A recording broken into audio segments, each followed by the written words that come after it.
ಅರ್ಧ ಮಂತ್ರಿಗಳಿಗೆ ನನ್ನ ಅನ್ಸೋ ಹಾಗೆ ಕನಿಷ್ಠ 1,000-2,000 ರೂಪಾಯಿ, ಕನಿಷ್ಠ 2,000 ಕೋಟಿ ರೂಪಾಯಿಗಳ ಆಸ್ತಿ. ಕೆಲವು ಮಂತ್ರಿಗಳಿಗೆ ತಿಂಗಳಿಗೆ 3 ಕೋಟಿ ರೂಪಾಯಿ ಬಾಡಿಗೆ ಬರುತ್ತೆ. ತಿಂಗಳಿಗೆ 3 ಕೋಟಿ ರೂಪಾಯಿ ಬಾಡಿಗೆ ಬರುತ್ತೆ.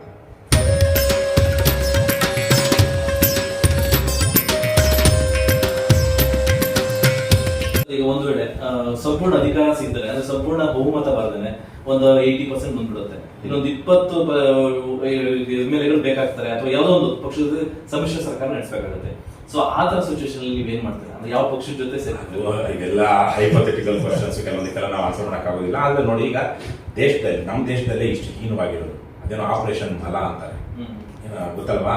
ಕಮಲ ಅಲ್ಲ, ಮಲ. ಮಲ ಮಲ ಅಂದ್ರೆ ಏನು? ಅಮೇಧ್ಯ. ಕನ್ನಡದಲ್ಲಿ ಅದಕ್ಕೆ ಒಳ್ಳೆಯ ಪದ ಏರು ಅಂತ. ಅದೇ ಅಲ್ಲ, ನಾವು ಕನ್ನಡ ಪದಗಳನ್ನ ಯಾಕೆ ಬಳಸ್ಬೇಕು? ಸಂಸ್ಕೃತದಲ್ಲಿ ಹೇಳಿದ್ರೆ ಮಾತ್ರ ಶಿಷ್ಣ, ಇನ್ನೊಂದೇನು ಅಂದ್ರೆ ಅದು ಮಾತ್ರ ಶ್ರೇಷ್ಠನ, ಅದನ್ನು ಅದಾಗಲ್ವಾ? ಏನಂತಾರೆ, ಅಶ್ಲೀಲ ಆಗಲ್ವಾ?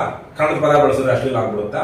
ಇಲ್ಲ, ಅದು ನಾನು ಹೇಳ್ತಿರೋದು. ಆದ್ರೆ ಅಲ್ಲಿ ಆಪರೇಷನ್ ಮಲ ಅನ್ನುವಂಥದ್ದು ಎಲ್ಲಾ ಪಕ್ಷಗಳನ್ನು ಮಾಡ್ಕೊಂಡು ಬಂದಿದ್ದಾರೆ, ಕೇವಲ ಬಿಜೆಪಿ ಅಷ್ಟೇ. ನೋಡಿ, ಇತ್ತೀಚೆಗೆ ಕೆನಡಾದಲ್ಲಿ ಚುನಾವಣೆ ಆಯಿತು, ಇನ್ನೂ 7-8 ಸೀಟು ಕಡಿಮೆ ಇದೆ ಅವರಿಗೆ, ಕೆನಡಾದ ಹಾಲಿ ಪ್ರಧಾನಮಂತ್ರಿ. ಆದ್ರೂ ಅವ್ರು ಹೆಚ್ಚು ಬಂದಿದೆ ಅಂತೇಳಿ ಅವರಿಗೆ ಅಧಿಕಾರ ಕೊಡ್ತಾರೆ. ಮಿಕ್ಕವರು ಅವ್ರನ್ನ ಬೀಳಿಸೋದಕ್ಕೆ ಅವಕಾಶ ಇದ್ರು ಬೇರೆ ಏನೋ ಕೆಲವೊಂದು ಪಾಲಿಸಿಗಳಲ್ಲಿ ಬೇರೆ ಮಾಡ್ತಾರೆ. ಆದ್ರೆ ಅವನು ಬಹುಮತ ಬಂದಿಲ್ಲ, ಹಾಗಾಗಿ ನಾವೆಲ್ಲ ಸೇರಿ ಬಹುಮತ ತಪ್ಪಿಸೋಣ ಅನ್ನೋ ತರಕ್ಕಿಲ್ಲ. ಒಂದು ಗೌರವಿತವಾಗಿ ಬೇರೆ ಬೇರೆ ದೇಶಗಳಲ್ಲಿ, ನಮ್ಮ ದೇಶದಲ್ಲಿ ಈ ತರಕ್ಕೆ ಎಷ್ಟು ವರ್ಷ ಆಗಿರೋದು ರಾಜಕಾರಣ, ತುಂಬಾ ವರ್ಷ ಆಗ್ತದೆ. ಹಾಗಾಗಿ ನಾವು ಅವತ್ತು ಬಂದಾಗ ಬೇರೆಯವರು ನಮ್ಮ ತತ್ವ ಸಿದ್ಧಾಂತಗಳಿಗೆ ತೊಂದರೆ ಕೊಡದೆ ಸಪೋರ್ಟ್ ಮಾಡ್ತಾರ, ಮಾಡಲಿ. ಇಲ್ಲ ಅಂದ್ರೆ ಬೇಡ. ಮತ್ತೆ ಇನ್ನೊಂದ್ಸಲ ಚುನಾವಣೆ ಹೋದ್ರಾಯ್ತು, ಜನ ತೀರ್ಮಾನ ಮಾಡ್ತಾರೆ.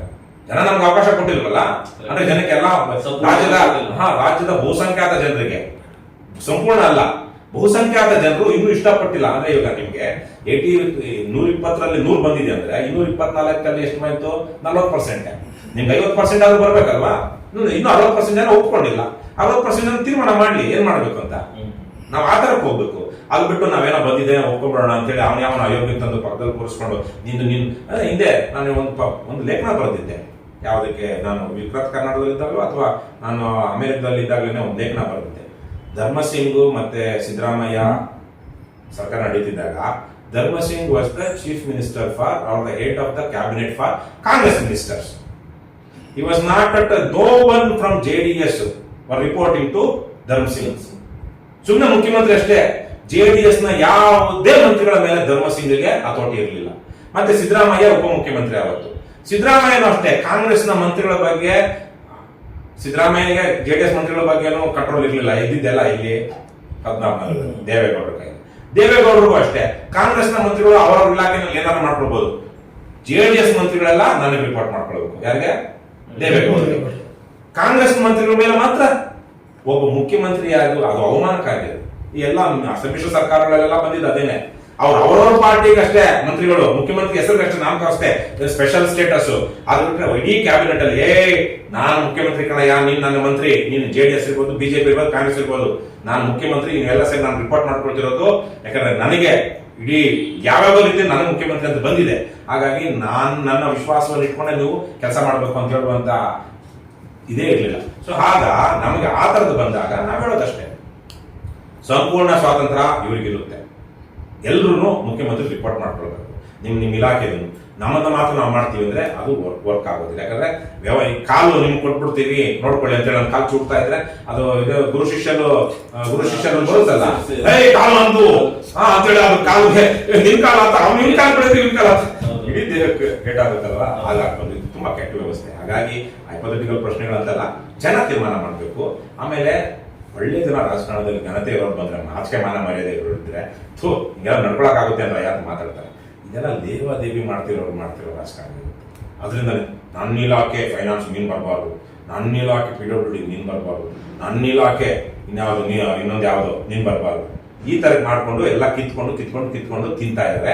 ಇದನ್ನ ನೋಡಿ ಯಾವ ತಲೆ ಕೆಟ್ಬಿಟ್ಟು ನನಗೆ ಆ ಡಿಪಾರ್ಟ್ಮೆಂಟ್ ಇದ್ರೆ ಚೆನ್ನಾಗಿರ್ತಾ ಇತ್ತೆ, ನಾನು ಏನೋ ಇದ್ರಲ್ಲಿ ಜಾಸ್ತಿ ದುಡ್ಡು ಮಾಡ್ಕೋಬಹುದು ಅಂತ ಕೇಳ್ಬಿಟ್ಟೆ, ಇವಾಗ ಅದನ್ನ ತಗೊಳ್ಬೇಕಲ್ಲ ಅಂತ ಕಿತ್ತಾಡೋದು. ಇದು ಅಸಹ್ಯ. ಏನ್ ಖಾತೆಗಳು ಕಿತ್ತಾಡ್ತಾರೆ.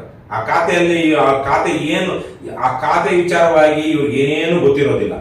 ಆದ್ರೆ ಅದು ದುಡ್ಡಿದೆ, ಅದಕ್ಕೆ ಪಿಂಪ್ಗಳು ಕೆಲವೊಬ್ರು ಇರ್ತಾರೆ, ಆ ಖಾತೆಯನ್ನು ನಿಭಾಯಿಸ್ತಾರೆ. ಅಂಥವ್ರನ್ನ ಇಟ್ಕೊಂಡು ನನ್ಗೆ ಇಷ್ಟು ಬಂದ್ಬಿಡ್ಬೇಕಪ್ಪ, ನಾನು ಈ ಖಾತೆ ತಗೊಂಡಿದ್ದೀನಿ, ಮಿಕ್ಕಿದೆಲ್ಲ ನೀನು ನೋಡ್ಕೊ, ನನಗೆ ಇಷ್ಟು ಬಂದ್ಬಿಡ್ಬೇಕು ಅಂತ ಮಾತಾಡ್ತಾ ಇದ್ದಾರೆ ಹೊರತು ಒಂದು ಎಕ್ಸಿಕ್ಯೂಟಿವ್ ಪೋಸ್ಟ್ ಅದು ಮಂತ್ರಿ ಅನ್ನುವಂಥದ್ದು.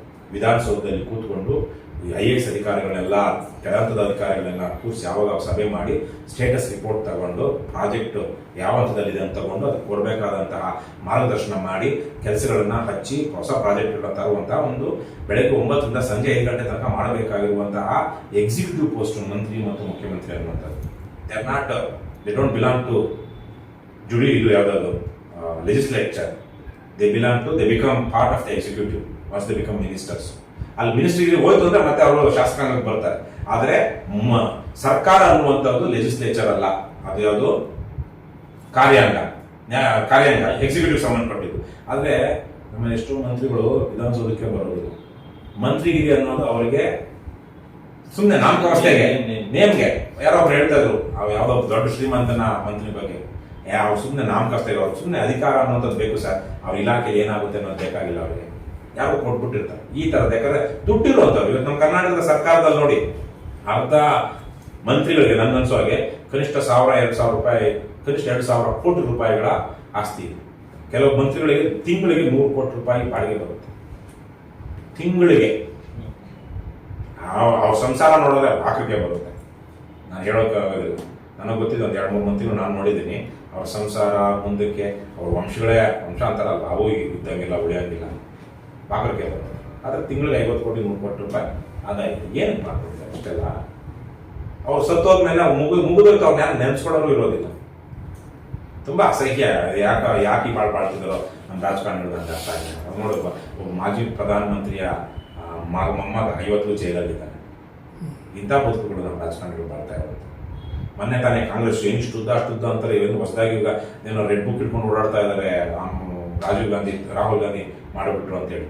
ಮೊನ್ನೆ ಇವರ ಯೋಗ್ಯತೆಗೆ 28 MP ಕ್ಷೇತ್ರಗಳಿಗೆ 14 ಕ್ಷೇತ್ರಗಳಲ್ಲಿ MLA ಮಕ್ಕಳನ್ನ, ಮಿನಿಸ್ಟರ್ ಮಕ್ಕಳನ್ನ, ಮಿನಿಸ್ಟರ್ ಹೆಂಡ್ತಿರ್ನ, ಮಿನಿಸ್ಟರ್ ಗಂಡನ್ನ ನಿಲ್ಲಿಸಿದ್ದಾರೆ. ಹೌದಾ ಇಲ್ವೋ? 28 ಏನು ಅನ್ನೋದ್ರೆ ಇವೆಲ್ಲ ವಂಶಪಾರಂಪರ್ಯ ರಾಜಕಾರಣ. ಮಿಕ್ಕವರೆಲ್ಲ ದುಡಿಲಿ, ಇವ್ರ ಮನೆ ಜೀತ ಮಾಡ್ಲಿ, ಇವ್ರು ದುಡ್ಡಿದೆಯಲ್ಲ, ಇವ್ರಿಗೆ ಒಂದು ಆಲ್ರೆಡಿ ನಾಯಕತ್ವ ಇದೆಯಲ್ಲ, ಹಾಗಾಗಿ ಎಲ್ಲ ಇವ್ರು 27-28 ವರ್ಷದ ಬಚ್ಚಗಳನ್ನ ತಗೊಂಡೋಗಿ MP ಮಾಡ್ಕೊಂಡಿದ್ದಾರೆ. ಇದೇನಿದೆ ಪ್ರಜಾಪ್ರಭುತ್ವ ಅಂತ? ಅವ್ರಿಗೆ ಏನ್ ಕ್ವಾಲಿಟೀಸ್ ಇರುತ್ತೆ, ಸಮಾಜದ ಬಗ್ಗೆ ಏನ್ ಗೊತ್ತಿರುತ್ತೆ ಈ ಮಕ್ಕಳಿಗೆ? ಯಾಕಂದ್ರೆ ಅವ್ರು ಬೆಳೆದು ಬಂದಿರೋದೇ ಶ್ರೀಮಂತಿಕೆಯಲ್ಲಿ, ಅಧಿಕಾರದಲ್ಲಿ. ಸಾಮಾಜಿಕ ನ್ಯಾಯ ಅನ್ನೋದಿರ್ಲಿ, ಒಂದು ಮನುಷ್ಯರನ್ನ ಪ್ರೀತಿ, ಅದು ಪ್ರಜ್ವಲ್ ಬಗ್ಗೆ, ಅವನ ಅಯೋಗ್ಯ ಜೈಲಲ್ಲಿ ಇದ್ದಾನಲ್ಲ, ಕ್ರಿಮಿನಲ್, ಇನ್ನು ಜೈಲ್ ಸಿಕ್ಕಿಲ್ಲ, ಅವನ ಬಗ್ಗೆ ಹಾಸನದಲ್ಲಿ ಹೋದ್ರೆ ಜನ ಹೆಂಗ್ ಮಾತಾಡ್ತಾರೆ ಗೊತ್ತಾ? ಆದ್ರೆ ಇಂತ 20 ವರ್ಷ 30 ವರ್ಷ ಸೀನಿಯರ್ ಆಗಿರೋ MLAಗಳನ್ನ ಬಾರ ಹೋಗಂತ ಇದ್ದಂತೆ ಅವನು ನೀಚ. ಅವನು 1-2 ಬಡ್ದಿರೋದು, ಅವ್ರ ಇಡೀ ಇದಕ್ಕೆ ಅವರೆಲ್ಲ ಮಾಡ್ಕೊ ಬಂದಿರೋ ಅಕ್ರಮಗಳಲ್ಲ, ಪಾಪ ಬಡ್ದಿರೋದು ಪ್ರಜ್ವಲ್ಗೆ.